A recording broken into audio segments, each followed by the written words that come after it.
waxaan uga dhigan tahay shalaytooda Soomaaliya waxa la dhahayay wadamada badaha la caalamka ka timaada markii laga hadlayo Soomaaliya waxa moodaa xoogaa in average ugu hooseeyo oo wax ka faa'iideysiga la yiraahdo wax soo saarka badda ka tahay boqolkiiba low oo maanta aan dhihi karin xitaa average ka dambaysa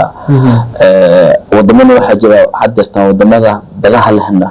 oo aragtay boqolkiiba boqol attentionka ama wax ku soo saarkooda waxay ku tiirsan yihiin badda ayuu dhinaca bariga aadi karo wadan kastana oo badlan wuxuu kaga faa'iideystaa baddiisa in uu maanta asiga uu ku hormaro Soomaaliya waxay ka mid tahay wadamadaas maanta leh badaha marka heshiiskan sida saxda ah hadii inkastoo wasaaraddu xaggeeda xoogaa oo